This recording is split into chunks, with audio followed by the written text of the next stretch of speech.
আবহাওয়া অফিসে দুঃসংবাদ দিচ্ছে। আবহাওয়া অফিস বলছে যে আগামী 2 দিন আরও খারাপ হতে পারে এই বন্যা পরিস্থিতির। সিলেট, চট্টগ্রাম, ময়মনসিংহ, সিলেট বিভাগে অতি ভারী বৃষ্টির আভাস দিচ্ছে সংস্থাটি।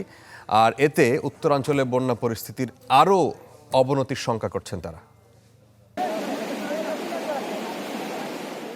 পানির ধর্ম নিচে গড়ানো। বাংলাদেশের উজানে মেঘালয় ও আসামে রেকর্ড ভাঙা বৃষ্টির পানি ঢুকছে সুনামগঞ্জ, সিলেট সহ বিভিন্ন জেলায়। আসাম ও মেঘালয় রাজ্যের জেলাগুলোতে নিয়মিত বৃষ্টিপাতের চেয়ে কোথাও 4 গুণ, কোথাও 12 গুণেরও বেশি বর্ষণ রেকর্ড হয়েছে। আগামী 3 দিন মেঘালয়, আসাম তো বটেই, অরুণাচল প্রদেশ, পশ্চিমবঙ্গ, বিহারে ভারী বৃষ্টিপাতের পূর্বাভাস দিয়েছে ভারতের আবহাওয়া বিভাগ। এর ফলে সিলেট ও সুনামগঞ্জ জেলায় আগামী সোমবারের আগে বন্যা পরিস্থিতির উন্নতির সম্ভাবনা কম, বরং উত্তরাঞ্চলে বন্যার পানি আরও ছড়িয়ে পড়ার শঙ্কা রয়েছে।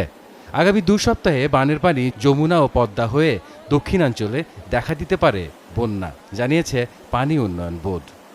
আবহাওয়া সংস্থাগুলোর পূর্বাভাসে আমরা দেখছি যে আগামী 2 দিন মেঘালয় এবং আসামে ভারী থেকে অতি ভারী বর্ষণ অব্যাহত থাকতে পারে। উত্তরাঞ্চলে আমাদের বন্যা শুরু হয়েছে।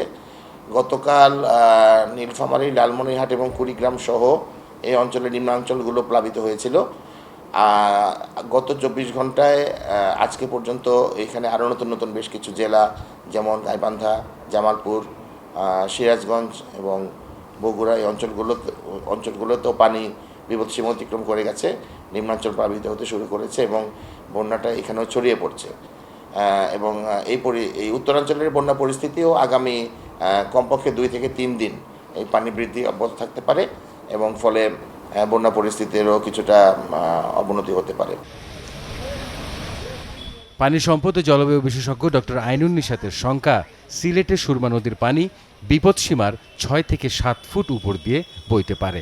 আগামী 5-7 দিন পানি বাড়তে থাকবে এবং সুরমাতে বিভিন্ন পয়েন্টে যে পরিমাণ, যে উচ্চতাতে পানি ইতিহাসের রেকর্ড পাওয়া যায়, তার থেকে অন্ততপক্ষে 6 থেকে 7 ফুট বেশি পানি হবে।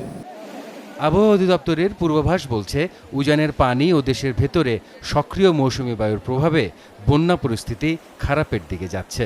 আগামী 24 ঘন্টায় সিলেট সহ দেশের 4 বিভাগে ভারী বৃষ্টির পূর্বাভাস দিয়েছে তারা। বাংলাদেশের উজানে ধারাবাহিকভাবে বৃষ্টিপাত হচ্ছে এবং বাংলাদেশের অভ্যন্তরভাগেও এখন বৃষ্টিপাতের প্রবণতা দেখা দিয়েছে। এই দুটো অ্যাসপেক্ট যদি আমরা মিলিয়ে দেখি, তাহলে আগামী কয়েকদিনে বন্যা পরিস্থিতির উন্নতি সেটি ভিন্ন বিষয়। আপাতত যেই পরিমাণ ওয়াটার বাংলাদেশের দিকে এগিয়ে আসবে বা আসছে, সেটি কিন্তু অব্যাহত থাকবে এবং যদিও বাংলাদেশের অভ্যন্তরভাগে আমরা আশা করছি কিছুটা বৃষ্টিপাতের পরিমাণ কমে আসবে, কিন্তু যেই ভলিউমের ওয়াটার কিন্তু আমাদের ক্যাচমেন্ট এরিয়াতে অলরেডি জমা হয়েছে, পড়ে আছে, সেগুলি কিন্তু বাংলাদেশের অভ্যন্তরে কিন্তু প্রবেশ করে। সুতরাং আগামী 2 থেকে 3 দিনের মধ্যে বাংলাদেশ অঞ্চলে এই বৃষ্টিপাতের প্রভাব, বন্যার জন্য বৃষ্টিপাতের যে প্রভাব, সেটা কিন্তু থেকে যাবে। সিলেট ও সুনামগঞ্জে পাহাড়ি ঢল ও অতি ভারী বৃষ্টিতে 2 জেলার 40 লাখেরও বেশি মানুষ পানিবন্দী হয়ে পড়েছে। সারোয়ার সুমন, চ্যানেল 24, ঢাকা। সব সময় সব দিকের সব খবর পেতে সাবস্ক্রাইব করুন এবং বেল আইকনটি প্রেস করে আপডেট থাকুন।